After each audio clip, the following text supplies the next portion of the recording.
ورحمۃ اللہ وبرکاتہ۔ یہ دارالسلام اسٹوڈیو ہے۔ اس بار ہم آپ کی خدمت میں پیش کر رہے ہیں حدیث سیریز کا چھٹا حصہ، فتنہ وضع حدیث۔ عن ابی سعید الخدری رضی اللہ عنہ ان رسول اللہ صلی اللہ علیہ وسلم قال لا تكتبوا عني ومن كتب عني غير القرآن فليمحه وحدثوا عني ولا حرج ومن كذب علي قال همام أحسبه قال متعمدا فليتبوأ مقعده من النار۔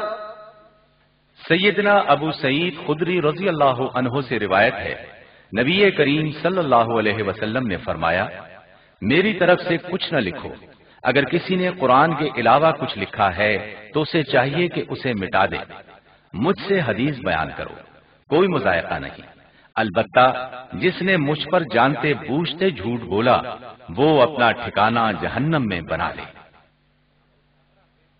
تاریخ بتاتی ہے کہ جب سے دنیا انسانیت کی ہدایت اور فلاح کے دائی اس دین حق سے متعارف ہوئی، اسی وقت سے دشمنان اسلام نے اس دین فطرت کے خلاف علل اعلان طرح طرح کی محاذ آرائیاں شروع کر دی تھی۔ لیکن جب اللہ تعالیٰ نے مسلمانوں کو غلبہ عطا فرمایا تو ان دشمنان دین نے اپنی مخالفتوں اور محاذ آرائیوں کو منافقت بالفاظ دیگر مصلحت کی چادر میں چھپا دیا تھا۔ لیکن حق یہ ہے کہ وہ خفیہ طریقے پر اسلام کی جڑیں کھوکھلی کرنے سے کبھی باز نہ آئے۔ ان کے کارآمد بہت سارے خفیہ طریقوں میں سے ایک مؤثر طریقہ جعلی حدیثیں گھڑ کر دین میں فساد پیدا کرنا بھی تھا۔ لیکن عہد رسالت میں احادیث نبوی کذاب اور منافقین کی خیانتوں سے محفوظ تھی۔ کوئی شخص اس بابرکت دور میں جھوٹی حدیثیں وضع کرنے کی جسارت نہ کر سکا۔ اس کی 3 وجوہ تھیں۔ نمبر 1، خود رسول اللہ صلی اللہ علیہ وسلم کا بنفس نفیس موجود ہونا کہ جو جھوٹ کا فی الفور اور بآسانی ازالہ فرما سکتے تھے۔ نمبر 2، نبی صلی اللہ علیہ وسلم پر وحی کا نازل ہونا جو منافقین کے رازوں کو فاش کر دیا کرتی تھی۔ اور نمبر 3، نبی صلی اللہ علیہ وسلم پر جھوٹ بولنے کے بارے میں شدید وعید ہونے کے باعث ہر شخص انتہائی محتاط نظر آتا تھا۔ عہد رسالت کے بعد خلفائے راشدین کے عہد میں سے سیدنا ابو بکر اور سیدنا عمر رضی اللہ عنہما کے ادوار خلافت میں بھی یہ فتنہ سر نہ اٹھا سکا۔ لیکن جب خلیفہ ثالث سیدنا عثمان بن عفان رضی اللہ عنہ کے آخری عہد خلافت میں سیاسی اختلافات کی بنیاد پڑی تو عبداللہ بن سبا یہودی اور اس کے پیروکاروں کے ذریعے نبی صلی اللہ علیہ وسلم پر افتراء پردازی کا باقاعدہ آغاز ہوا۔ پھر سیدنا عثمان رضی اللہ عنہ کی شہادت کے بعد جب سیدنا علی رضی اللہ عنہ خلیفہ بنے اور صفین کے مقام پر سیدنا علی اور سیدنا معاویہ رضی اللہ عنہما کے درمیان محاذ آرائی ہوئی تو مسلمان 3 فرقوں میں بٹ گئے، خوارج، شیعہ اور معتدل عوام۔ جب امت ان مختلف فرقوں میں بٹ گئی تو ایک طرف شیعہ حضرات نے علی رضی اللہ عنہ کی محبت میں غلو سے کام لینا شروع کیا تو دوسری طرف خوارج ان کے دشمن بن گئے۔ جمہور اہل اسلام نے ان دونوں کے خلاف مسلک اعتدال کو اختیار کیا اور ان دونوں میں سے کسی بھی فرقے سے متاثر نہ ہوئے۔ ان فرقوں کی چونکہ مقدور بھر کوشش یہ تھی کہ کسی طرح اپنے عقائد کو درست اور قرآن و حدیث کے مطابق ثابت کر دکھائیں، لہٰذا انہوں نے وضع حدیث کا سہارا لیا۔ چونکہ کسی چیز کو صرف نبی صلی اللہ علیہ وسلم کی طرف منسوب کرنا ہی اس کی ترویج، اشاعت اور مقبولیت کا باعث ہو سکتا تھا، لہٰذا ہر فرقے نے نبی صلی اللہ علیہ وسلم پر جھوٹ کو جائز سمجھ لیا۔ انا للہ و انا الیہ راجعون۔ یہی وہ دور ہے جس میں دشمنان اسلام کو مسلمانوں کے درمیان نفرت و انتشار کی وہ آڑ نظر آئی جس کے پس پردہ وہ دین اسلام کو صفائے کائنات سے مٹانے کے لیے آزادانہ طور پر کارروائیاں کر سکتے تھے۔ چنانچہ ان کذاب اور منافقین نے اس سازگار فضا کا بھرپور فائدہ اٹھایا۔ یہ لوگ اصلاً وہ تھے جنہوں نے بعض سیاسی مصلحتوں یا مجبوریوں کے تحت اسلام کا لبادہ تو اوڑھ رکھا تھا، لیکن در حقیقت اسلام ان کے دل کو کبھی بھی نہ بھایا تھا۔ جب بلاد اسلامیہ میں حدیث نبوی کی نقل و روایت کا بڑے پیمانے پر چرچا ہوا اور تابعین صحابہ کرام سے بڑے ذوق و شوق سے احادیث اخذ و نقل کرنے لگے تو گھات میں بیٹھے یہ دجال رونما ہوئے اور اپنے ہر باطل نظریے کو اسلام میں داخل کرنے کے لیے جھوٹا دعویٰ کرنے لگے کہ فلاں صحابی نے ہم سے یہ حدیث نقل کی ہے۔ اس اعتبار سے اگر فتنہ وضع حدیث کے آغاز کی تحدید و تعیین کی جائے تو یہ تقریباً 41 ہجری کا زمانہ قرار پاتا ہے، جیسا کہ امام حاکم رحمت اللہ علیہ نے اپنی کتاب معرفت و علوم الحدیث میں اس کی طرف اشارہ کیا ہے۔ اب میں اس دور کے مختلف وضاعین کے طبقات اور ان کی خطرناک سرگرمیوں کا جائزہ پیش کرتا ہوں۔ نمبر 1، خوارج۔ ایک طرف تو خوارج کبیرہ گناہ کے مرتکب کو کافر کہتے ہیں، لیکن دوسری طرف اپنے باطل عقائد و نظریات کی ترویج و اشاعت کے لیے حدیثیں بھی وضع کیا کرتے تھے، لیکن دوسرے تمام باطل فرقوں کی بنسبت ان میں کذب بہت کم پایا جاتا تھا۔ تاہم اس بات سے انکار نہیں کیا جا سکتا کہ ان میں وضاع موجود تھے۔ چنانچہ عبداللہ بن زبیر المقری ابن لہیہ سے نقل کرتے ہیں، میں نے خوارج کے ایک شیخ کو جو تائب ہو گیا تھا یہ کہتے ہوئے سنا ہے، تم دیکھا کرو کہ اپنا دین کس سے لے رہے ہو، کیونکہ جب ہم لوگ کسی رائے کو پسند کر لیتے تھے تو اسے حدیث بنا کر پیش کیا کرتے تھے۔ نمبر 2، شیعہ۔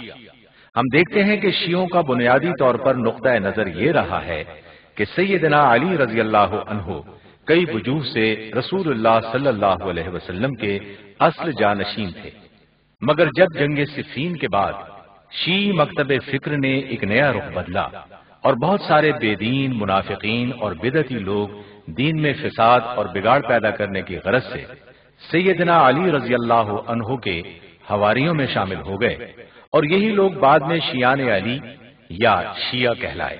یہ لوگ برملا سیدنا علی کو وصی کہا کرتے تھے۔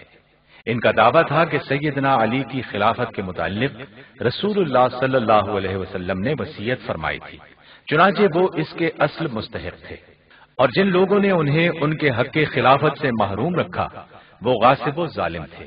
اس عقیدے کے زیر اثر وہ حضرات شیخین یعنی سیدنا ابو بکر اور سیدنا عمر رضی اللہ عنہما کی شان میں سخت گستاخی کیا کرتے تھے۔ سیدنا علی رضی اللہ عنہ کے بعد وہ سیدنا حسن پھر سیدنا حسین رضی اللہ عنہما کی خلافت کے قائل تھے۔ بظاہر یہ ایک سیاسی نقطہ نظر تھا، لیکن اس کے پس پردہ اصل مقاصد کچھ اور ہی تھے۔ یہ شیعہ حب علی میں اس قدر غلو کرتے تھے کہ ان میں سے بعض الوہیت علی کے قائل تھے، بعض کے نزدیک اللہ تعالیٰ کی ذات پاک سیدنا علی میں حلول کرائی تھی، بعض سیدنا علی کو رسول اللہ صلی اللہ علیہ وسلم کے بعد نبی مانتے تھے، بعض کا خیال تھا کہ جبریل علیہ السلام سہون محمد صلی اللہ علیہ وسلم کی جانب رسالت کا پیغام لے آئے تھے، حالانکہ اصلاً پیغام الہی سیدنا علی کی جانب بھیجا گیا تھا۔ علی رضی اللہ عنہ کی وفات کے بعد شیعہ کا خیال تھا کہ وہ فوت نہیں ہوئے ہیں بلکہ بادلوں کی اوٹ میں چلے گئے ہیں اور لوٹ کر آئیں گے۔ اسی طرح یہ شیعہ قرآن کریم کی باطل تعبیلات بھی کیا کرتے تھے اور قرآن کریم کے 70 بطن بتاتے تھے۔ ظاہر ہے کہ یہ تمام گمراہ کن باتیں محض سیاسی نقطہ نظر کے اختلاف کے باعث وجود میں نہیں آ سکتی، بلکہ اس سے مقصد محض دین میں فساد و بگاڑ پیدا کرنا تھا، اور اس کے لیے انہوں نے اپنے سیاسی اختلافات کو ڈھال کے طور پر استعمال کیا۔ شیخ محمد ابو زہب فرماتے ہیں، میں پورے وثوق سے کہہ سکتا ہوں کہ تشیع ایک اوٹ ہے جس کے پیچھے اکثر دشمنان اسلام مثلا ایرانی، رومی اور یہودی اس لیے چھپے رہے تاکہ دین اسلام کو نقصان پہنچائے اور اسلامی حکومت کے نظام کو تہوبالا کر دیں۔ ایرانی اس زعم میں مبتلا تھے کہ وہ شروع سے آزاد رہے ہیں اور لوگوں پر حکومت کرتے چلے آئے ہیں، سب لوگ ان کے نوکر چاکر اور غلام ہیں۔ جب عربوں کے ہاتھوں اللہ عز و جل نے ان کو ذلیل کیا اور ان کی حکومت چھین لی تو ان پر مصیبت کے پہاڑ ٹوٹ پڑے۔ یہ وہی عرب تھے جن سے بڑھ کر ذلیل ان کی نظر میں دوسرا کوئی نہ تھا۔ یہی وجہ ہے کہ وہ اسلامی حکومت کے سامنے سرنگوں ہونے کے لیے تیار نہ تھے اور ہمیشہ اس بات کے لیے مصروف جد و جہد رہا کرتے تھے کہ کسی طرح اپنا کھویا ہوا وقار واپس لے لیں۔ مگر یہ ان کے بس کا روک نہ تھا۔ لڑائیوں کے دوران میں ان پر یہ حقیقت آشکارا ہو چکی تھی کہ مسلمان ان سے زیادہ طاقتور، زیادہ حوصلہ مند اور شجاع ہیں۔ چنانچہ عجمی کفار نے مسلمانوں کو کمزور کرنے کے لیے ہیلے بہانے تلاش کرنے شروع کر دیے۔ انہوں نے سوچا کہ مسلمانوں کو کمزور کرنے کے لیے مکر و فریب سے بڑھ کر دوسرا کوئی ہیلا کارگر نہیں ہو سکتا۔ چنانچہ ان میں سے کچھ لوگ بظاہر اسلام کا لبادہ اوڑھ کر شیعہ کے ساتھ مل گئے اور حب اہل بیت کا مظاہرہ کرنے لگے۔ انہوں نے مسلمانوں میں غلط ملت عقائد پھیلا کر ان کو صحیح اسلامی احکام و تعلیمات سے منحرف کر دیا۔ الغرض مسلمانوں کی صفوں میں گھسے ہوئے ان شیعہ نما دشمنان اسلام جو جنگوں اور دلیل و برہان کے ذریعے اسلام کو کچھ نقصان نہ پہنچا سکتے تھے، انہوں نے دجل اور فریب دہی کے لیے اپنے اپنے اغراض و مقاصد اور اپنے اپنے عقائد و نظریات کی تائید میں رسول اللہ صلی اللہ علیہ وسلم، سیدنا علی رضی اللہ عنہ اور اہل بیت کی جانب منسوب کر کے جھوٹی حدیثیں گھڑنا شروع کر دیں۔ لیکن ان سب موضوع احادیث میں موجود ایک قدر مشترک یہ تھی کہ وہ سیدنا علی کی قدر و منزلت اور کبار صحابہ بالخصوص سیدنا ابو بکر، عمر، عثمان اور معاویہ رضی اللہ عنہم کی تنقیص و توہین سے لبریز ہوتی تھی۔ نہج البلاغہ میں مشہور شیعہ عالم ابن ابی الحدید کا قول ہے، اصلاً حدیث میں جھوٹی چیزیں پہل شیعوں کے ذریعے سے داخل کی گئی تھیں۔ شروع میں انہوں نے اپنی محبوب شخصیت کی حمایت میں بہت ساری حدیثیں گھڑی۔ وضع حدیث کی یہ تحریک ان میں اپنے مخالفین کی دشمنی سے پیدا ہوئی تھی۔ جب حامیان ابو بکر رضی اللہ عنہ نے شیعہ کو دیکھا کہ وہ کیا کر رہے ہیں تو انہوں نے بھی اپنی محبوب شخصیت کی حمایت میں احادیث گھڑ لی۔ جنگ صفین کے موقع پر ان احادیث کو دیکھ کر سیدنا علی رضی اللہ عنہ نے انتہائی افسوس کا اظہار کرتے ہوئے فرمایا تھا، اللہ ان سبائیوں کو تباہ کرے۔ امت مسلمہ کی کتنی روشن جماعت کو انہوں نے سیاہ کر دیا اور رسول اللہ صلی اللہ علیہ وسلم کی کتنی ہی حدیثوں کو انہوں نے بگاڑ دیا ہے۔ سیدنا علی کے اس قول کو 50 سے زائد راویوں نے روایت کیا ہے۔ رافضیوں کی بے تحاشا حدیث گھڑنے کی اس عادت کے پیش نظر امام مالک رحمت اللہ علیہ نے فرمایا تھا، ان سے بات چیت نہ کرو اور نہ ان سے روایت کرو کیونکہ وہ جھوٹ بولتے ہیں۔ قاضی شریک بن عبداللہ کا مشہور قول ہے، جس سے بھی ملنے کا موقع ملے اس سے حدیث لے لو، مگر رافضیوں سے نہ لو کیونکہ وہ حدیثیں گھڑتے ہیں اور اسے ایک دینی کام سمجھتے ہیں۔ اب مولانا عبد الرحمن موضوع حدیث کے چند نمونے آپ کو سنائیں گے۔ جی بہتر، میں ذکر کرتا ہوں۔ رافضیوں نے سیدنا علی کی شان میں یہ احادیث گھڑی، ہر نبی کا ایک وصی اور وارث ہوا ہے، میرے وارث اور وصی علی ہیں، میں اور علی نور سے پیدا ہوئے ہیں، آدم علیہ السلام کی تخلیق سے 1000 سال قبل ہم دونوں عرش کے دائیں جانب مکین تھے۔ اب دو مثالیں سیدنا عمر اور سیدنا معاویہ کی شان میں گستاخی کے متعلق ملاحظہ فرمائیں۔ سیدنا عمر نے سیدنا علی کے گلے میں رسی ڈال کر آپ کو کھینچا تھا۔ سیدہ فاطمہ پیچھے سے چلا رہی تھیں اور حسن و حسین رو رہے تھے۔ جب تم معاویہ کو میرے ممبر پر خطبہ دیتے دیکھو تو اسے قتل کر دو۔ ان احادیث کو وضع کرنے اور پھیلانے میں شیعوں کے ساتھ بنو امیہ کے سیاسی حریف بنو عباس کے حمایتی بھی شریک ہو گئے تھے۔ اسی طرح جب شیعہ اور بنو عباس کی اس افترا پردازی کو بنو امیہ کے بعض جاہل مددگاروں نے دیکھا تو انہوں نے بھی انتقاماً خلفائے ثلاثہ اور معاویہ رضی اللہ عنہم کی مدح میں حدیثیں گھڑ کر گویا شیعوں کے بہتانوں کا توڑ پیدا کرنا چاہا اور سیدنا معاویہ کی شان میں احادیث کو گھڑا۔ مثالیں ملاحظہ، آسمان دنیا پر 80,000 فرشتے ایسے ہیں جو اس شخص کے لیے مغفرت طلب کرتے ہیں جو ابو بکر و عمر رضی اللہ عنہما سے محبت رکھتا ہو۔ اس طرح دوسرے آسمان پر 80,000 فرشتے ایسے ہیں جو ان لوگوں پر لعنت بھیجتے ہیں جو ابو بکر و عمر رضی اللہ عنہما سے عداوت رکھتے ہیں۔ جب تم معاویہ کو میرے ممبر پر خطبہ دیتے سنو تو اس کی بات کو قبول کر لو کیونکہ وہ امین و مامون ہے۔ یہ سیاسی دنگل ایک زمانے تک یوں ہی جاری رہا، حتیٰ کہ دوسری صدی ہجری کے اوائل میں بنو امیہ کے اقتدار کو ختم کرنے کے لیے بنو عباس نے شیعوں کی مدد سے ایک دوسرا سیاسی حربہ استعمال کیا، وہ تھا خفیہ طور پر عباسی دعوت کی تبلیغ و تشہیر۔ اس کے لیے ان کی جانب سے 12 نقیب اور 70 جیالے مقرر کیے گئے۔ یہ لوگ کبھی تاجروں کے بھیس میں، کبھی حجاج کے بھیس میں اور کبھی عابد و زاہد بزرگوں کے بھیس میں لوگوں سے ملتے اور لوگوں میں عباسی دعوت کو پھیلاتے تھے۔ یہ مبلغین اپنے سیاسی اہداف و مقاصد کے حصول کے لیے حسب ضرورت اور حسب منشا احادیث گھڑ لیا کرتے تھے، جن میں سے اکثر ایسی احادیث ہوتی تھیں جن میں بنو امیہ سے نفرت دلائی گئی ہوتی اور بنو عباس کی بشارت دی گئی ہوتی۔ اس خفیہ دعوت کا اثر یہ ہوا کہ رفتہ رفتہ لوگ ان کی طرف مائل ہونے لگے۔ علامہ خضری تاریخ الامم میں بیان کرتے ہیں، اس دعوت کا مشہور مبلغ ابو مسلم خراسانی تھا۔ 127 ہجری میں جب اس نے دیکھا کہ لوگ بنو عباس کی خلافت قبول کرنے پر آمادہ ہو چکے ہیں تو اس نے بلاد خراسان میں انقلابی تحریک کا بیڑا اٹھایا اور پورے خراسان میں اپنے دائیوں سے جس قدر کام لے سکتا تھا لیا۔ اس سیاسی انقلاب کے دور میں جبکہ بنو عباس اور شیعہ کے درمیان اقتدار پر قبضے کے لیے رساکشی شروع ہو گئی تھی اور قریب تھا کہ بنو عباس کو خلافت کا منصب مل جائے، تو شیعہ لوگ بنو امیہ کے جاہل حمایتیوں سے جا ملے اور ان کے تعاون سے بنو عباس کی مذمت میں احادیث گھڑنے لگے، جس کی ایک مثال میں آپ کو سناتا ہوں۔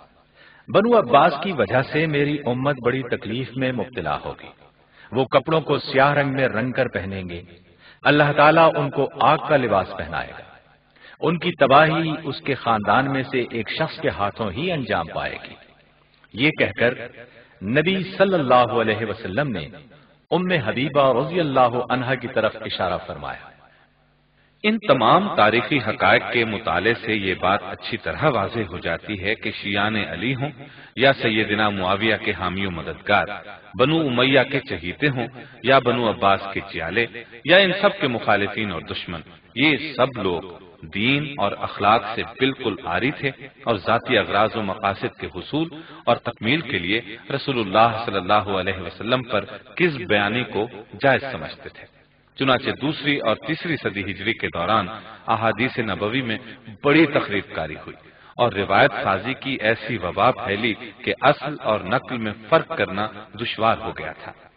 عراق کے شہروں میں سے کوفہ و بصرہ اور خراسان کے متعدد شہر احادیث سازی کے بڑے مراکز تھے، جہاں منافقین، ملحدین اور سبائی ذہن رکھنے والے افراد نے بڑی ڈھٹائی سے اپنا کاروبار چمکایا اور بڑی بے دردی کے ساتھ اپنی مذموم ذہنیت سے اس مقدس ورثہ نبوی کو داغدار کر دیا۔ مشہور عالم ڈاکٹر موسیٰ الموسوی اس دوران میں فتنہ وضع احادیث کی تنظیم اور اس کے خطرناک نتائج کا تذکرہ کرتے ہوئے لکھتے ہیں، ہمارا عقیدہ یہ ہے کہ ائمہ کے نام سے گھڑی گئی زیادہ تر روایتیں غیبت کبریٰ یعنی شیعہ امامیہ کے 12ویں امام مہدی کا 329 ہجری میں لوگوں کی نظروں سے غائب ہو جانے کے بعد وضع کی گئی ہیں، اور یہی وہ زمانہ ہے جسے ہم شیعہ اور تشیع کے درمیان اولین مارکہ آرائی کا زمانہ کہتے ہیں۔ مگر انصاف پسند غور و فکر کرنے والا شخص یہ کہنے پر مجبور ہو جاتا ہے کہ ائمہ شیعہ کے عہد میں بھی ان کے نام سے منسوب احادیث وضع کی گئی۔ البتہ ائمہ شیعہ کی طرف منسوب موضوع روایات سے ان کے لوگوں میں موجود ہونے کی وجہ سے ان کی زندگی میں پرخطر اثرات نہیں تھے، لوگ براہ راست ان سے رابطہ قائم کر کے ان روایتوں کے بارے میں پوچھ سکتے تھے۔ وضع احادیث کے لیے سرزمین عراق کو اس قدر شہرت حاصل تھی کہ امام مالک رحمہ اللہ عراق کو دار الضرب یعنی حدیث کی ٹکسال پکارا کرتے تھے، جہاں درہم کے سکوں کی طرح احادیث بھی ڈھالی جاتی تھی اور باہم معاملات کے لیے بازار حدیث میں نکل پڑتی تھی۔ عبد الرحمن بن مہدی امام مالک سے بیان کرتے ہیں، جتنی احادیث انہوں نے مدینہ میں 40 دن رہ کر سنی، اتنی احادیث انہوں نے عراق میں 1 دن رہ کر سن لی تھی۔ یہ سن کر امام مالک نے اہل عراق کو مخاطب کرتے ہوئے فرمایا تھا، یہ ٹکسال تمہیں کہاں سے میسر آئی کہ رات کو تم انہیں ڈھالتے ہو اور اگلے دن ان کو بازار میں چلا دیتے ہو۔ اس دوران میں جس وافر مقدار میں احادیث گھڑی گئی تھی، ان کا تھوڑا بہت اندازہ ان اعتراضات سے کیا جا سکتا ہے جو وضاعین میں سے بعض لوگوں نے تائب ہونے کے بعد کیے تھے۔ ابو شیبہ بیان کرتے ہیں کہ میں بیت اللہ کا طواف کر رہا تھا، ایک شخص جو میرے آگے تھا اور یہ دعا کر رہا تھا، اے اللہ مجھے معاف کر دے، لیکن میرا نہیں خیال کہ تو مجھے بخشے گا۔ میں نے اس سے کہا، اے شخص تیرا نا امید ہونا تیرے گناہوں سے زیادہ سنگین ہے۔ یہ سن کر اس نے مجھ سے بھی درخواست کی کہ آپ بھی میرے لیے دعا فرمائیں۔ میں نے اس سے کہا کہ مجھے بھی کچھ بتاؤ کہ کیا خطا کی ہے۔ اس نے بیان کیا کہ میں نے رسول اللہ صلی اللہ علیہ وسلم پر 50 جھوٹی حدیثیں گھڑی ہیں جو لوگوں میں پھیل گئی ہیں، اور مجھ میں طاقت نہیں ہے کہ میں ان میں سے کسی کو رد کر سکوں۔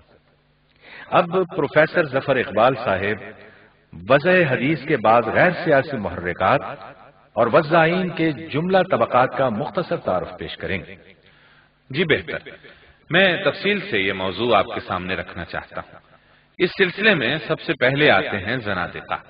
عباسی عہد خلافت میں زنادقہ ان لوگوں کو کہا جاتا تھا جو اسلام کا دعویٰ کرنے کے ساتھ مجوسیت بالخصوص مانی مذہب کے پیروکار تھے، لیکن بعد میں اس کے مفہوم میں وسعت پیدا ہو گئی اور ہر ملحد اور بے دین شخص کو زندیق کہا جانے لگا، خواہ یہ الحاد اور بے دینی محض فسق و فجور، لاؤبالی پن، بے حیائی اور ڈھیٹ پن کے باعث ہی ہو، نظریات و استدلال کی بنا پر نہ ہو۔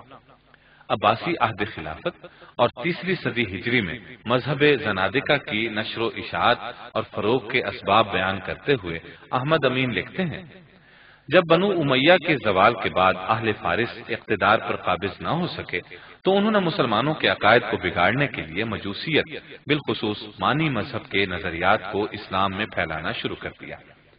پھر جب عباسی عہد خلافت میں اہل فارس کو اقتدار حاصل ہوا اور اہل عرب امور سلطنت سے محروم کر دیے گئے تو ان کو اپنے قدیم عقائد کو زندہ کرنے کا سنہری موقع مل گیا۔ ان اسباب و وجوہ کے باعث زندقہ مذہب کی نشر و اشاعت ممکن ہوئی۔ اسلام کو نقصان پہنچانے کے لیے جھوٹی حدیثیں گھڑ کر انہیں رسول اللہ صلی اللہ علیہ وسلم کی جانب منسوب کرنا چونکہ بہت آسان تھا، اس لیے انہوں نے مسلمانوں میں بکثرت خود ساختہ حدیثیں پھیلا دی۔ ان سے اسلام کا حسن و جمال تو متاثر ہوا ہی، ساتھ میں دین کے متعلق شکوک و شبہات بھی پیدا ہو گئے۔ اس سے ان کا مقصد اسلام کو ختم کرنا، لوگوں کو اس سے متنفر کرنا اور اہل اسلام کو دینی احکام سے منحرف کرنا تھا۔ وہ سمجھتے تھے کہ اس طرح وہ مسلمانوں کا اثر و رسوخ ختم کر کے انہیں مغلوب کر سکتے ہیں، اس طرح ان کا اقتدار دوبارہ ان کے ہاتھوں میں ہوگا۔ ان مقاصد کے پیش نظر ان لوگوں نے مجوسی تعلیمات اور مانی مذہب کے نظریات و افکار کی اسلام میں آمیزش شروع کر دی۔ زنادقہ کے بعض فرقے عجیب و غریب نظریات کے حامل تھے۔ ان میں سے کچھ نے قصہ گو واعظین کا پیشہ اختیار کر لیا، بعض زاہد و عابد بن گئے اور بعض نے صوفیاء کا لبادہ اوڑھ لیا، مگر دل سے یہ سب کے سب اسلام کے دشمن تھے۔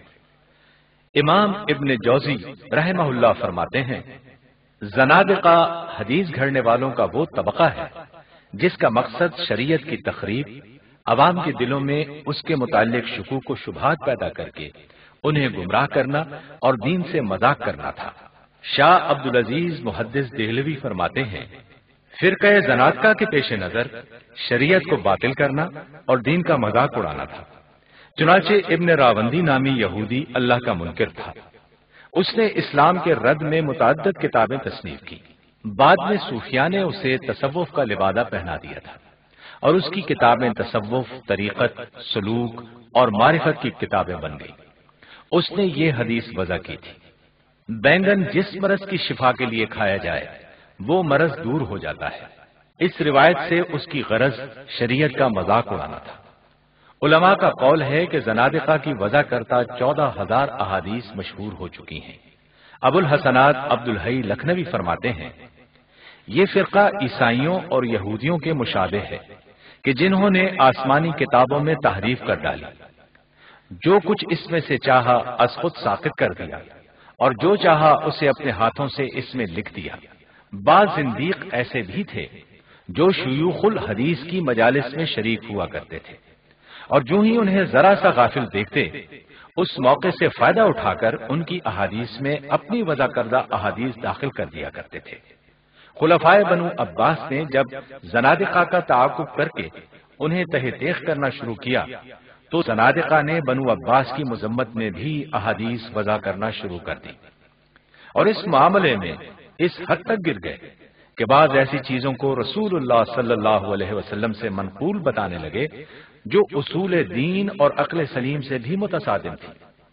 مثال کے طور پر یہ باتیں کہ زمین ایک مچھلی نے اپنی پیٹھ پر اٹھا رکھی ہے، زہرہ ستارہ پہلے ایک زانیہ عورت تھی، اسم اعظم کی برکت سے اسے آسمان پر اٹھا کر ستارے کی صورت میں مست کر دیا گیا، وغیرہ وغیرہ۔ اب میں وضع حدیث کے سلسلے میں چند زنادقہ کی سرگرمیوں کی مثالیں خود ان کے اعترافات کی روشنی میں پیش کرتا ہوں۔ ابو احمد ابن عدی فرماتے ہیں، جب عبد الکریم بن ابل ابجا کو 160 ہجری میں پکڑ کر محمد بن سلیمان عباسی امیر بصرہ کے پاس لایا گیا تو انہوں نے اس کی گردن مارنے کا حکم دیا۔ جب اس کو اپنے قتل کیے جانے کا یقین ہو گیا تو اس نے کہا، قسم اللہ کی میں نے تم میں 4000 حدیثیں گھڑ دی ہیں، جن میں حلال کو حرام، حرام کو حلال، روزے کے دن افطار اور افطار کے دن روزہ بنا دیا ہے۔ جعفر بن سلیمان نے بیان کیا ہے کہ میں نے خلیفہ مہدی کو یہ کہتے ہوئے سنا ہے، میرے پاس ایک زندیق شخص نے اقرار کیا کہ اس نے 400 حدیثیں گھڑی جو لوگوں میں چل گئی۔ نمبر 2، مبتدئین یعنی بدعتی لوگ۔ یہ احادیث گھڑنے والوں کا وہ طبقہ ہے جس کا مقصد اپنے خاص بدعتی مذہب کی تائید و نصرت میں احادیث گھڑنا تھا۔ شاہ عبدالعزیز محدث دہلوی فرماتے ہیں، یہ خواہشات کے بندے محض اپنے مذہب کی اعانت اور مخالف کے مذہب پر طعن کرنے کے لیے اس فعل کے مرتکب ہوئے۔ رافضی صوفیاء اور کرامیہ تو اس عمل میں سب پر سبقت لے گئے، خارجی، زیدی اور معتزلہ تو پھر بھی اس فعل قبیح کے اس قدر مرتکب نہیں ہوئے۔ مبتدئین میں سے شیعوں کی فتنہ انگیزیوں کی طویل داستان کا کچھ تذکرہ میں پہلے کر چکا ہوں، جو اس حقیقت کو آشکار کرتا ہے کہ شیعہ اپنی مطلب براری کے لیے رسول اللہ صلی اللہ علیہ وسلم پر جھوٹ باندھنے میں انتہائی بے باک تھے، اور جو شخص بھی سلطنت و اقتدار میں کچھ حصہ حاصل کرنا چاہتا تھا وہ شیعیت کا لبادہ اوڑھ لیا کرتا تھا۔ چنانچہ مختار بن ابی عبید ثقفی پہلے خارجی تھا، پھر عبداللہ بن زبیر رضی اللہ عنہما کا پیرو ہو کر زبیری کہلایا، پھر کیسانی شیعہ بنا اور محمد بن حنفیہ کا دائی بن گیا تھا۔ اس کے متعلق منقول ہے کہ جب اس نے کوفہ میں عبداللہ بن زبیر رضی اللہ عنہما کے خلاف علم بغاوت بلند کیا تو ایک حدیث داں کے پاس گیا اور اس سے کہا، نبی صلی اللہ علیہ وسلم سے منسوب کر کے ایک ایسی حدیث وضع کیجیے جس میں آپ نے فرمایا ہو کہ میرے بعد ایک خلیفہ ہوگا جو میرے بیٹے حسین کا قصاص لے گا۔ اس حدیث سازی کے عوض میں آپ کو 10,000 درہم خلعت، سواری اور خادم دوں گا۔ اس شخص نے جواب دیا، میں نبی صلی اللہ علیہ وسلم کے نام پر تو ایسی حدیث وضع نہیں کر سکتا، البتہ کسی صحابی کے نام سے منسوب کر سکتا ہوں، آپ معاوضے میں جو کمی کرنا چاہیں بخوشی کر دیں۔ مختار بن ابی عبید یہ سن کر کہنے لگا، نبی صلی اللہ علیہ وسلم سے جو حدیث منسوب ہوگی اس میں تاکید اور عذاب کی وعید زیادہ ہوگی۔ جابر بن یزید جعفی ابو عبداللہ کوفی مشہور شیعہ تھا اور کہا کرتا تھا، میرے پاس 50,000 احادیث ہیں جن میں سے میں نے ابھی تک کوئی حدیث روایت نہیں کی ہے۔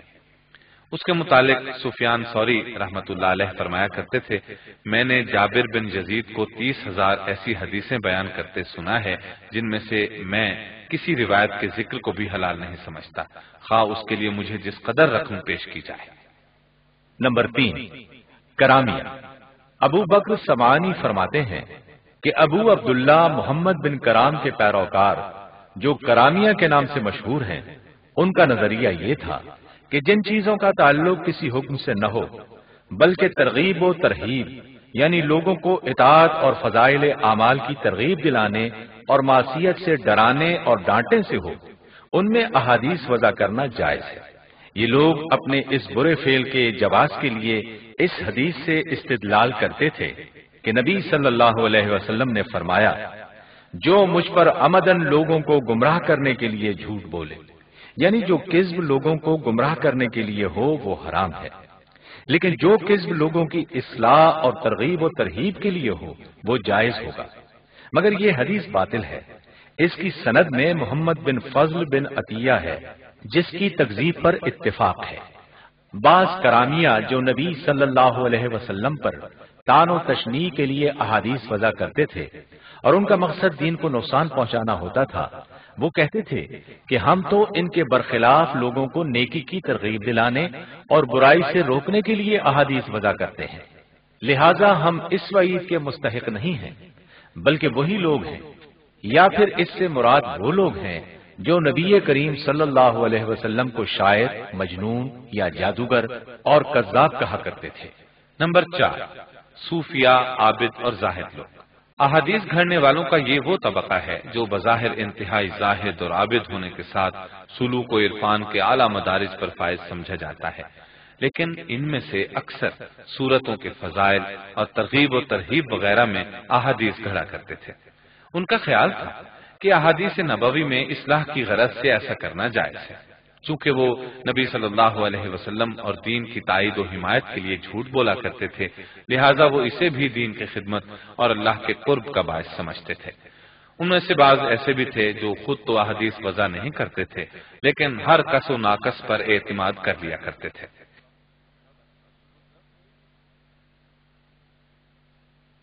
تہمت کا غلبہ تھا اور وہ خود حدیث کے معاملے میں حفظ و امتیاز کے اہل نہ تھے، لہذا اپنی اصلاح اور نیکی کی بنا پر یہ ناممکن سمجھتے تھے کہ کوئی شخص نبی صلی اللہ علیہ وسلم پر جھوٹ بول سکتا ہے۔ چنانچہ جو شخص بھی ان کے سامنے حدیث نبوی کے نام سے کچھ بیان کرتا وہ اس کو قبول کر لیتے تھے۔ ان میں سے بعض لوگ ایسے بھی تھے جو اصحاب کرامت، سوتے جاگتے نبی صلی اللہ علیہ وسلم کی رؤیت اور کشف و الہام کے دعوے دار تھے۔ یہ لوگ بزعم خود جو کچھ نبی صلی اللہ علیہ وسلم سے اپنے خواب میں سنتے یا دیکھتے یا کشف و الہام کے ذریعے سے ان پر جو کچھ القاء ہوتا اس کو حدیث کے طور پر نقل کر دیا کرتے تھے۔ چنانچہ شاہ عبدالعزیز محدث دہلوی وضاعین کے اس طبقے کے متعلق فرماتے ہیں، صوفیاء اور کرامیہ تو اس معاملے میں سب پر سبقت لے گئے۔ شاہ عبدالعزیز ایک دوسرے مقام پر فرماتے ہیں، ایک اور فرقہ جو زہد و عبادت اور دیانت میں مشہور تھا، انہوں نے خواب میں رسول اللہ صلی اللہ علیہ وسلم یا ائمہ کرام سے کوئی بات سنی تو انہوں نے اپنے خواب پر یقین کرتے ہوئے اس بات کو مبہم روایت کر دیا اور خواب کا ذکر ترک کر دیا۔ لوگوں نے سمجھا کہ واقعتاً یہ حدیث ظاہر سند کے ذریعے سے ان تک پہنچی ہے۔ چنانچہ صوفی ابو عبد الرحمن سلمی اور دوسرے صوفیاء جو حدیث کا ذوق نہ رکھتے تھے اسی بیماری میں مبتلا تھے اور ان کی روایت کو ناقابل اعتبار قرار دیا گیا ہے۔ حجت الاسلام ابو حامد غزالی رحمہ اللہ فرماتے ہیں، بعض گمان کرنے والے صوفیاء نے گمان کیا ہے کہ فضائل اعمال میں احادیث گھڑنا جائز ہے، لیکن معاصی یعنی گناہ کی باتوں میں ایسا کرنا ناجائز ہے۔ ان کا زعم ہے کہ اس سے ان کا مقصد صحیح ہوتا ہے، لیکن یہ محض خطا ہے، کیونکہ نبی کریم صلی اللہ علیہ وسلم کا ارشاد ہے، جس نے جان بوجھ کر مجھ پر جھوٹ باندھا وہ اپنا ٹھکانہ جہنم میں بنا لے، اور سوائے ضرورت کے کسی چیز کا حکم ترک نہیں ہوتا، اور اس کی کوئی ضرورت نہیں ہے، کیونکہ سچ میں جھوٹ کا متبادل موجود ہے، اور اس بارے میں منقول آیات و احادیث ہی کافی ہیں۔ اگر احادیث کا وضع کرنا ان اغراض میں سے نہ ہو جو رسول اللہ صلی اللہ علیہ وسلم اور اللہ تعالیٰ پر جھوٹ باندھنے سے ڈرانے کے متعلق ہے تو بھی یہ امور شریعت میں تشویش کا دروازہ کھولنے کا باعث ہے، لہذا اس شر میں خیر کا کوئی پہلو نہیں ہو سکتا، اور رسول اللہ صلی اللہ علیہ وسلم پر کذب کبیرہ گناہوں میں سے ہے۔ ہم اللہ تعالیٰ سے اپنے اور تمام مسلمانوں کے لیے معافی کے طالب ہیں۔ اس طبقے کے وضاعین کی مثالوں میں امام حاکم وغیرہ نے ابو عمار المروزی رحمت اللہ علیہ سے نقل کیا ہے کہ انہوں نے ابو اسمہ نوح بن ابی مریم سے پوچھا، فضائل قرآن میں ہر سورت کے متعلق ابن عباس رضی اللہ عنہما کی حدیث آپ کو کہاں سے ملی؟ حالانکہ ابن عباس کے شاگرد اکرمہ کے ساتھیوں کے پاس یہ حدیثیں نہیں ہیں۔ اس نے کہا، جب میں نے لوگوں کو قرآن سے اعراض کرتے اور ابو حنیفہ اور ابن اسحاق کی مغازی کے ساتھ مشغول دیکھا تو میں نے یہ حدیثیں گھڑ ڈالی۔ امام ابن حبان نے ابن مہدی سے نقل کیا ہے کہ میں نے میسرہ بن عبد ربہ ہی سے پوچھا، آپ کو یہ احادیث کہاں سے ملی کہ جس نے فلاں سورت پڑھی تو اس کو یہ اور یہ ثواب ہے؟ اس نے جواب دیا، میں نے لوگوں کو ترغیب دلانے کے لیے انہیں گھڑا ہے۔ معروف صوفی غلام خلیل نے جب زہد اختیار کیا اور دنیا کی زیبائش و آرائش کو ترک کیا تو اس کی مقبولیت کا یہ عالم تھا کہ اس کی موت کے بعد بغداد کے بازار بند ہو گئے تھے، باوجود اس کے کہ وہ حدیثیں گھڑا کرتا تھا۔ تقریباً 400 احادیث اس نے گھڑی تھی۔ کسی نے اس کی موت کے قریب اس سے پوچھا، کیا تیرا گمان اچھا ہے؟ تو اس نے جواب دیا، کیوں نہیں، میں نے سیدنا علی رضی اللہ عنہ کی فضیلت میں 70 حدیثیں وضع کی ہیں۔ اب مولانا عبد الرحمان آپ کو وضاعین کے باقی طبقوں کے متعلق بتائیں گے۔ جی میں بتاتا ہوں۔ 5ویں نمبر پر آتے ہیں دنیاوی اغراض کے حریص۔ وضاعین کا 5واں طبقہ ان لوگوں کا ہے جو اپنی مقصد براری اور دنیاوی اغراض مثلا سلاطین، خلفاء اور عمراء کا تقرب حاصل کرنے کے لیے ان کی من پسند احادیث گھڑا کرتے تھے۔ اس طبقے کے متعلق شاہ عبدالعزیز محدث دہلوی فرماتے ہیں، دوسرا فرقہ خلفائے سلاطین اور عمراء کے ان ساتھیوں کا ہے جنہوں نے محض ان کی دلجوئی کے لیے حدیثیں وضع کی اور دین کو دنیا کے بدلے بیچا۔ وہب بن واحد ابو البختری خلیفہ رشید کے دربار میں حاضر ہوا۔ اس وقت خلیفہ کبوتروں سے کھیل رہا تھا۔ ابو البختری کو دیکھ کر خلیفہ نے پوچھا، کیا تمہیں اس بارے میں کوئی چیز یاد ہے؟ اس نے بیان کیا، نبی صلی اللہ علیہ وسلم کبوتر اڑایا کرتے تھے۔ یہ سن کر خلیفہ غصے سے بولا، اسے میرے یہاں سے نکال باہر کر۔ پھر کہا، اگر وہ قریش کے قبیلے سے نہ ہوتا تو میں اسے ضرور معزول کر دیتا۔ نمبر 6، کاروباری وضاعین۔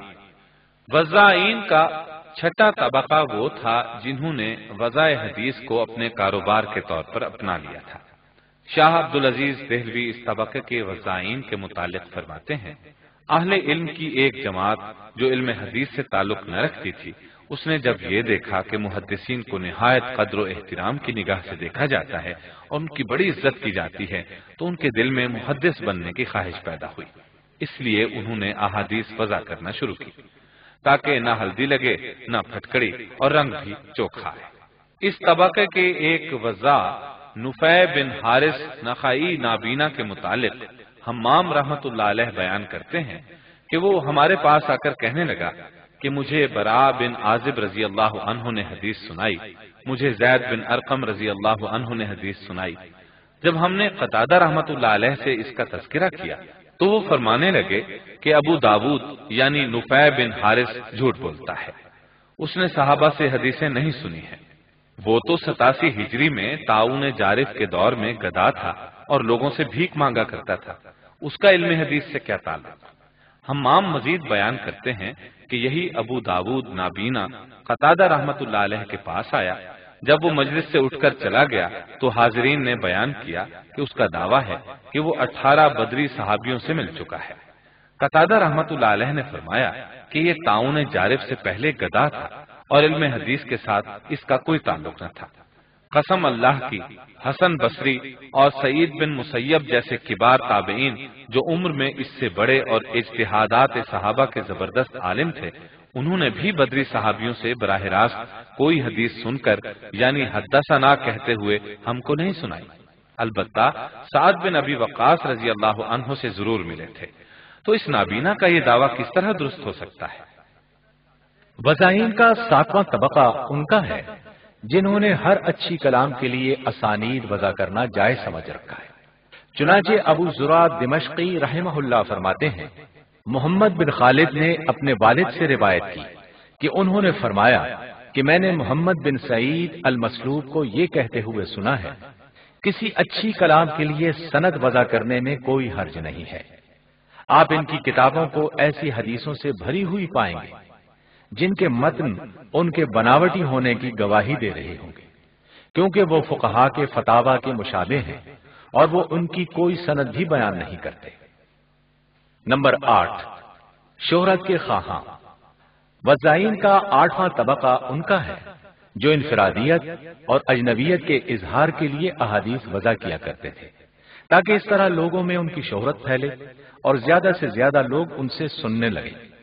ابو عبداللہ الحاکم رحمہ اللہ بیان کرتے ہیں، ابراہیم بن یسار جو ابن ابی دہیہ کے نام سے مشہور ہیں، جعفر صادق اور ہشام بن عروہ سے حدیث روایت کیا کرتا تھا اور اجنبیت کے لیے ایک حدیث کی سند کو دوسری حدیث کی سند پر چڑھا دیا کرتا تھا۔ نمبر 9، کمزور حافظے والے لوگ۔ وضاعین کا یہ طبقہ ان لوگوں کا ہے جن کا حافظہ کمزور تھا، مگر وہ اس طرح روایت کیا کرتے تھے گویا ان کا حافظہ قوی اور معروف ہے۔ چنانچہ کبھی کبھی وہ بغیر ارادے کے ایسی چیزیں بیان کر دیتے تھے جن میں اجنبیت پائی جاتی تھی۔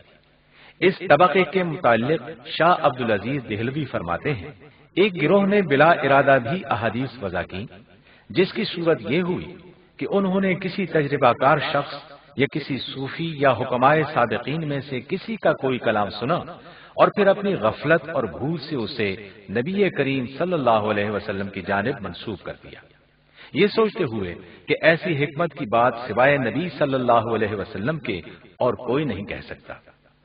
اس فرقے کی کوئی حد نہیں ہے، بیشتر عوام اسی مرض میں مبتلا ہے۔ اس طبقے میں وہ لوگ بھی شامل ہیں جن کی کتب جل گئیں یا ضائع ہو گئی تھی، لہذا جب وہ اپنے حافظے سے حدیث بیان کرتے تھے تو اس میں غلطیاں کرتے تھے، اور وہ لوگ بھی تھے جو تھے تو ثقہ مگر آخری عمر میں حافظے کی خرابی کا شکار ہو گئے تھے۔ نمبر 10، متعصبین۔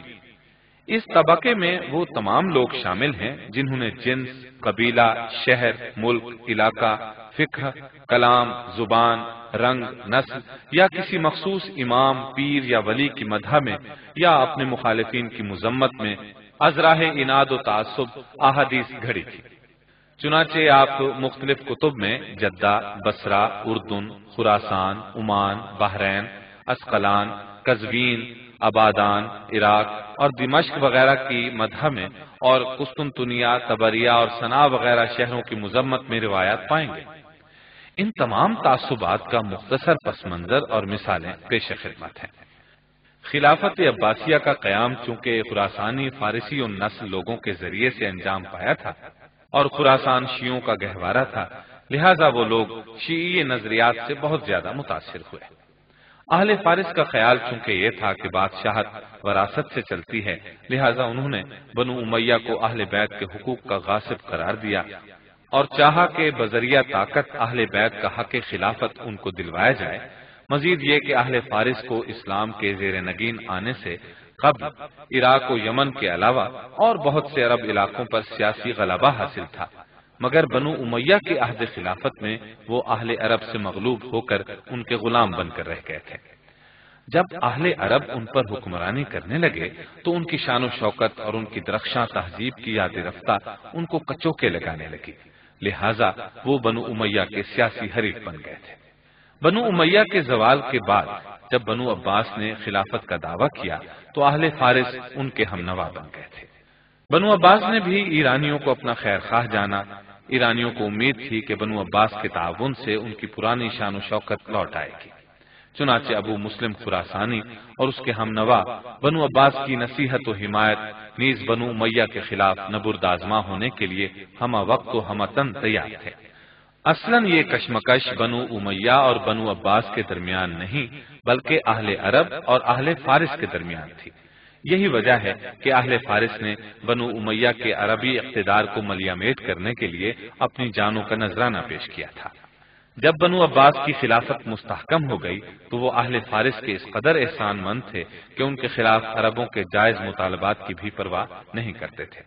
اس کی ایک وجہ یہ بھی تھی کہ بنو عباس کے بعض خلفاء فارسی و نسل ماؤں کے بطن سے پیدا ہوئے تھے۔ ایرانیوں کے اس غلبے نے عوام کے قلوب و ذہن پر یہ غلط رنگ جما دیا کہ عجمی عربوں کے مقابلے میں برتر ہے۔ ان نظریات کے حاملین کو شعوبیہ کے نام سے جانا جاتا ہے۔ شعوبیت کا یہ نظریہ دوسری صدی ہجری میں معرض وجود میں آیا اور خوب پھلا پھولا۔ تیسری صدی ہجری میں تو یہ نظریہ بہت عروج تک پہنچ گیا۔ یہ نظریہ اس وجہ سے مزید مستحکم ہوا کہ بنو عباس نے بنو امیہ کے برخلاف فارسی عصبیت کے مقابلے میں عربی عصبیت کی کوئی مدد نہیں کی تھی۔ شعوبیوں نے عباسی خلفاء کی اس مراعات اور نرمی کا بہت ناجائز فائدہ اٹھایا اور وہ عربوں کے خلاف ہر محاذ پر سفارا ہو گئے۔ عربوں کا مذاق اڑایا گیا، ان کی مذمت اور حجب میں اشعار اور خطبے کہے گئے۔ عربوں کے عیوب اور اجمیوں کے مفاخر پر مستقل کتابیں تصنیف کی گئیں۔ غرض حجب گوئی کی کوئی ایسی قسم باقی نہ تھی جسے ان لوگوں نے عربوں کے خلاف استعمال نہ کیا ہو۔ بنو عباس نے اہل فارس کے اس ناجائز رویے پر کوئی انکار و گرفت نہیں کی۔ بہرحال عربوں کے خلاف اہل فارس نے جو حجب گوئی کی اس کو مؤثر بنانے کے لیے انہوں نے فارسی ممالک، شہر، زبان و علماء، جنس و قبیلہ، حتیٰ کہ سیاسی حکمرانوں کی مدح و توصیف میں بے شمار احادیث گھڑ ڈالی۔ نمبر 11، لسانی تعصب۔ وضع حدیث کا ایک سبب لسانی تعصب بھی ہے۔ چنانچہ اہل فارس نے فارسی زبان کی فضیلت میں یہ حدیث گھڑی: جب اللہ تعالیٰ غضبناک ہوتا ہے تو وہی عربی زبان میں نازل فرماتا ہے، اور جب راضی ہوتا ہے تو وہی فارسی زبان میں نازل فرماتا ہے۔ جب جہلائے عرب نے شعوبیوں کی اس حدیث کو سنا تو اس کے بالمقابل یہ حدیث گھڑ ڈالی: جب اللہ تعالیٰ غضبناک ہوتا ہے تو فارسی میں وحی کرتا ہے، اور جب راضی ہوتا ہے تو عربی میں وحی کرتا ہے۔ نمبر 12، نسلی تعصب۔ نسلی تعصب بھی وضع حدیث کا ایک سبب ہے۔ چنانچہ اہل عجم نے اپنی فضیلت میں یہ حدیث گھڑی کہ نبی صلی اللہ علیہ وسلم کی خدمت میں جب عجمیوں کا ذکر ہوا تو آپ نے فرمایا: مجھے ان کے ساتھ جو خصوصی وابستگی ہے وہ تمہارے ساتھ نہیں ہے۔ ایک اور موقع پر آپ نے فرمایا: ترکوں کا ظلم اچھا ہے لیکن عربوں کا عدل بھی معیوب ہے۔ جب بعض عرب متعصبین نے یہ احادیث سنی تو انہوں نے یوں جواب دیا: عرب سے 3 وجہ سے محبت کرو، اس لیے کہ میں عرب ہوں، اہل جنت کی زبان عربی ہوگی اور قرآن عربی میں ہے۔ اور یہ حدیث گھڑی: عرب عجمیوں کے سردار ہے۔ نمبر 13، علاقائی تعصب۔ علاقائی تعصب کی وجہ سے بھی احادیث کو گھڑا گیا۔ چنانچہ ایک موضوع حدیث ہے: دنیا کے 4 شہر جنت کے شہروں میں سے ہیں، مکہ، مدینہ، بیت المقدس، دمشق، اور 4 شہر جہنم کے شہروں میں سے ہیں، قسطنطنیہ، طبریہ، انطاکیہ اور صنعاء۔ ایک اور موضوع حدیث میں ہے: جب خراسان فتح ہو گیا اور اسلام آذربائیجان کے علاقوں تک پھیل گیا تو سیدنا عمر رضی اللہ عنہ سخت برہم ہوئے اور فرمایا: مجھے خراسان کی سرزمین سے کیا سروکار، خراسان میں ہمارا کوئی دوست نہیں۔ میں چاہتا تھا کہ ہمارے اور خراسان کے درمیان آگ اور برف کے ناقابل تسخیر پہاڑ حائل ہوتے اور ہماری وہاں تک رسائی ناممکن ہوتی، ہمارے اور ان کے مابین یاجوج و ماجوج کی دیوار جیسی دوری ہوتی۔ یہ سن کر سیدنا علی رضی اللہ عنہ نے فرمایا: ابن الخطاب، یہ گفتگو بند کیجیے، کیا آپ کو رسول اللہ صلی اللہ علیہ وسلم کے سارے علوم پر دسترس ہے؟ خراسان میں مرب نامی ایک شہر ہے جس کی بنیاد ذوالقرنین نے رکھی تھی۔ سیدنا عزیر علیہ السلام نے اس میں نماز ادا کی تھی۔ اس میں نہریں جاری ہیں، اس کی زمین کشادہ ہے، اور اس کے ہر در پر ایک فرشتہ تلوار پکڑے تا قیامت معمور ہے تاکہ اہل شہر کو تمام آفات و مصائب سے محفوظ رکھے۔ خراسان میں ایک اور شہر طالقان ہے جس میں سونے چاندی کے ذخائر تو نہیں لیکن وہ مومنوں کا مسکن ہے۔ خراسان میں ایک اور شہر شاش ہے جس میں سو رہنے اور ٹھہرنے والا شخص اللہ کی راہ میں خون بہانے والے کی مانند ہے۔ خراسان ہی کا ایک شہر بخارا ہے۔ جب روز قیامت لوگ چیخ سن کر گھبرا جائیں گے تو اہل بخارا پرامن رہیں گے۔ غرض خراسان کی فضیلت ثابت کرنے کے لیے ایسی حدیث گھڑ ڈالی۔ فقہی و کلامی تعصب بھی وضع حدیث کا سبب بنا۔ امام شافعی رحمت اللہ علیہ عربی النسل اور امام ابو حنیفہ رحمت اللہ علیہ فارسی النسل تھے، لہذا شعوبیوں میں سے مامون بن احمد ہروی سے جب کسی نے کہا کہ کیا آپ امام شافعی اور ان کے متابعین کو خراسان میں پھلتے پھولتے نہیں دیکھتے، تو اس نے امام ابو حنیفہ کی مدح سرائی اور امام شافعی کی حجب میں یہ حدیث گھڑ ڈالی کہ رسول اللہ صلی اللہ علیہ وسلم نے فرمایا: میری امت میں ایک شخص محمد بن ادریس شافعی ہوگا، وہ امت کے لیے ابلیس سے زیادہ خطرناک ثابت ہوگا، اور میری ہی امت میں ایک شخص ابو حنیفہ کہلائے گا، وہ میری امت کا چراغ ہوگا۔ بعض شعوبیوں نے تقلید جامد کے باعث اپنے فقہی و کلامی مسلک کی تائید میں اور دوسرے فقہی مسالے کے خلاف ازراہ تعصب احادیث گھڑی تھی۔ مثلا جب محمد بن عکاشہ سے کسی نے کہا کہ ایک قوم رکوع میں جانے سے قبل اور رکوع سے سر اٹھاتے وقت رفع الیدین کرتی ہے، تو اس نے کہا رسول اللہ صلی اللہ علیہ وسلم کا فرمان ہے جس نے رکوع میں رفع الیدین کیا اس کی نماز نہیں، اور جس نے امام کے پیچھے فاتحہ پڑھی اس کی نماز نہیں۔ اسی طبقے میں وہ لوگ بھی شامل ہیں جو اپنے کسی فتوے کی تائید یا مناظرہ بازی کے وقت اپنے موقف کو وزنی بنانے کے لیے احادیث گھڑ لیا کرتے تھے، اور وہ بھی جو اپنے کسی مخصوص کھانے یا خوشبو یا لباس یا رسم و رواج کو دوسروں سے بہتر سمجھتے تھے اور ان کی ترویج کے لیے فضیلت والی احادیث گھڑا کرتے تھے، اور بعض اوقات دوسرے مذاہب و ادیان کو برا بھلا کہنا باعث ثواب بتاتے تھے۔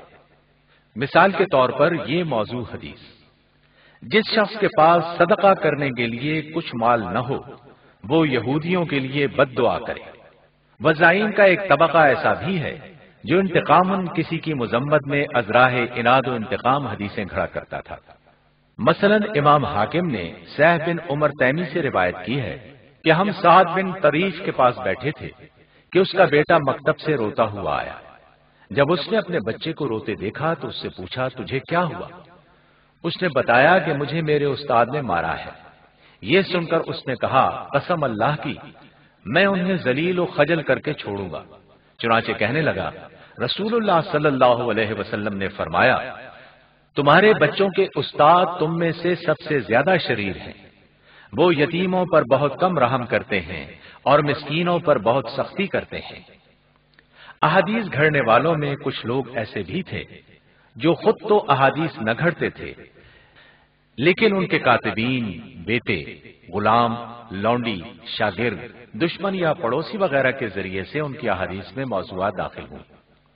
یہ لوگ حدیثیں وضع کر کے ان ثقہ محدثین کی کتابوں میں داخل کر دیا کرتے تھے۔ حدیث کے راویوں کا یہ طبقہ اگرچہ بذات خود ثقہ ہے، لیکن اپنی اصل اور دوسروں کی الحاقی احادیث میں تمیز نہ کر سکنے کے باعث ان کی احادیث میں خلط واقع ہوا ہے، لہذا ان کی احادیث سے بھی استدلال درست نہیں ہے۔ اب پروفیسر ظفر اقبال صاحب آپ کو بتائیں گے کہ ان وضاعین کے خلاف خلفاء اور حکام نے کیا اقدامات کیے اور محدثین نے کس طرح ان کے مکروہ چہروں سے نقاب اٹھایا۔ جی میں عرض کرتا ہوں، چونکہ اس فتنے نے باقاعدہ سیدنا علی رضی اللہ عنہ کے دور میں سر اٹھایا تھا، لہٰذا ہم دیکھتے ہیں کہ سیدنا علی رضی اللہ عنہ نے اس فتنے کا سخت نوٹس لیا۔ چنانچہ اکرمہ بیان کرتے ہیں کہ سیدنا علی رضی اللہ عنہ کے پاس کچھ زندیق لائے گئے تو آپ نے ان کو جلا دیا۔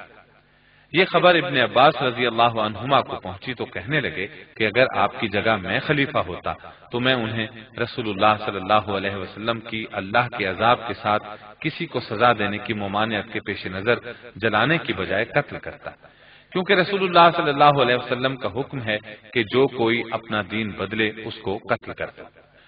آپ نے اس کے علاوہ سبائیوں کی تکفیر اور احادیث صحیحہ کی اشاعت کا بھی خصوصی اہتمام فرمایا تھا، جو دراصل احادیث گھڑنے والوں کے فتنہ وضع سے نپٹنے کی بروقت اور مؤثر اور امکانی کوشش تھی۔ سیدنا علی رضی اللہ عنہ کے بعد بنو امیہ اور بنو عباس کے خلفاء، گورنر اور حکام نے بھی اپنے اپنے دائرہ اثر میں ان فتنہ پروروں کی سرکوبی کے لیے کچھ نہ کچھ کوشش ضرور کی تھی۔ چنانچہ مروی ہے کہ عبد الملک بن مروان نے مشہور وضاع حارث بن سعید القذاب کو وضع حدیث کے جرم میں تختہ دار پر لٹکا دیا۔ پھر اس کے بیٹے ہشام نے غیلان الدمشقی کو قتل کیا۔ عباسی خلفاء نے بھی زنادقہ کا خوب ڈٹ کر مقابلہ کیا، انہیں قید کیا گیا، قتل کیا گیا، ملک بدر بھی کیا گیا، اور ان کے معاملے میں ذرہ برابر بھی نرمی اور صلح جوئی نہیں برتی گئی۔ ابو جعفر منصور نے اپنے زمانے میں زنادقہ کو خوب سزائیں دی۔ وضع حدیث کے جرم میں مشہور زندیق محمد بن سعید المسلوب کو اسی دور میں پھانسی دی گئی تھی۔ بنو امیہ کے گورنر خالد بن عبداللہ قصری نے ایک شخص کو وضع حدیث کے جرم میں قتل کیا تھا۔ خلیفہ مہدی نے بھی زنادقہ کو خوب سزائیں دی اور ان کی سرکوبی کے لیے باقاعدہ ایک وزیر مقرر کیا تھا جسے صاحب الزنادقہ کہا جاتا تھا۔ اس وزیر کا کام فقط زنادقہ کا استیصال اور انہیں ہلاک کرنا تھا۔ خلیفہ مہدی نے اپنے بیٹے موسیٰ حاجی کو وصیت کی تھی کہ زنادقہ کو بالکل ختم کر کے ہی چین کا سانس لے۔ اس نے حاجی کو بتایا تھا کہ زنادقہ بدنیت اور اسلام و اہل اسلام کے دشمن ہیں۔ حاجی نے عہد کیا تھا کہ اگر میں زندہ رہا تو اس فرقے کو مٹا کر ہی دم لوں گا اور ان کی جھپکنے والی کوئی آنکھ باقی نہ چھوڑوں گا۔ حاجی نے اپنے والد کی وصیت کو نہایت امانت و دیانت کے ساتھ پورا کیا۔ پھر ہارون و مامون نے بھی زنادقہ کا خوب تعاقب کیا۔ خلیفہ معتصم نے اپنے سپہ سالار کو زندقہ ہی کی بنا پر قید کیا اور اس کا کھانا پانی بند کر دیا تھا۔ جب وہ مر گیا تو اسے سولی دے کر جلوا دیا تھا۔ عباسی عہد خلافت میں حاکم بصرہ محمد بن سلیمان نے وزاع عبد الکریم بن ابی الارجاء کو قتل کروایا تھا۔ اسی طرح قاضی اسماعیل بن اسحاق نے حیثم بن سہل کو محض اس لیے پٹوایا تھا کہ وہ ایسی روایات بیان کرتا تھا جنہیں قاضی اسماعیل درست نہیں سمجھتے تھے۔ لیکن اگر ان چند واقعات کے پس منظر پر تنقیدی نقطہ نگاہ سے غور کیا جائے تو یہ تاریخی حقیقت کھل کر سامنے آتی ہے کہ ان وضاعین کا قصور وضع احادیث سے کہیں زیادہ خلاف حکومت سرگرمیاں تھیں۔ اگر یہ خلفاء حدیث گھڑنے والوں کو ختم کرنے میں اسی قدر مستعد ہوتے تو ان کے دور اقتدار میں یقیناً جھوٹے صوفیاء، زاہدوں، قصہ گو اور واعظوں وغیرہ کو کبھی ہمت نہ ہوتی کہ وہ حسب منشا احادیث گھڑ کر انہیں مشہور کر سکیں۔ حقیقت یہ ہے کہ امراء و سلاطین کی اسی نرمی نے انہیں اتنا دلیر بنا دیا تھا کہ جب وہ چاہتے بے دریغ احادیث وضع کر لیا کرتے تھے۔ چنانچہ میں چند واقعات نقل کرتا ہوں جو ان امراء و سلاطین کی حدیث گھڑنے والوں کے ساتھ نرم برتاؤ کی عکاسی کرتے ہیں۔ جب غیاث نے خلیفہ مہدی کو خوش کرنے کے لیے کبوتر بازی سے متعلق حدیث گھڑ کر سنائی تو اس نے حقیقت جاننے کے باوجود اسے سزا نہ دی بلکہ انعام دلوایا۔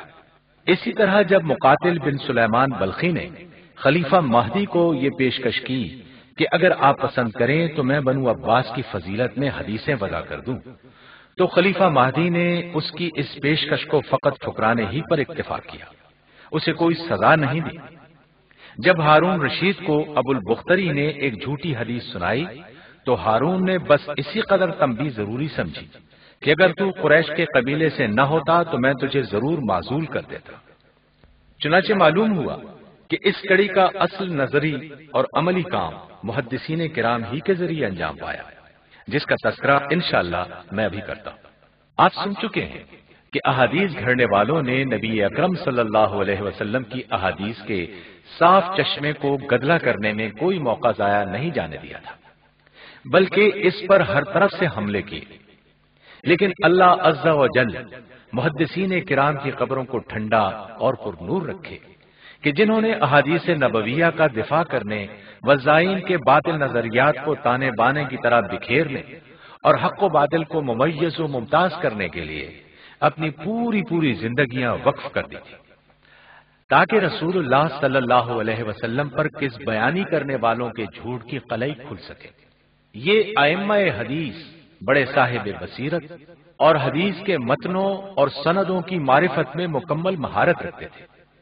اگر انہیں صحیح معنی میں حدیث نبوی کے صراف اور اسانید اور رجال کے نقاد یا نباز اور جوہری کہا جائے تو قطعاً غلط نہ ہوگا۔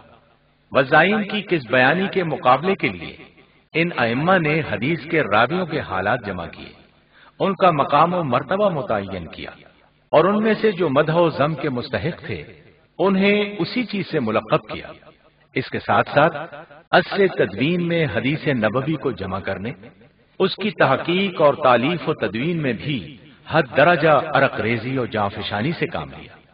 ان جلیل القدر ائمہ نے اپنے کام کو صرف احادیث کی جمع و تالیف اور تحقیق تک ہی محدود نہیں رکھا تھا، بلکہ کذاب اور دروغ کو اجارہ داروں کی گھڑی ہر روایت کو بآسانی شناخت کرنے اور ان کو صفحہ کائنات سے تا قیامت مٹا دینے کے لیے علوم حدیث کے مختلف اصول و ضوابط وضع کیے۔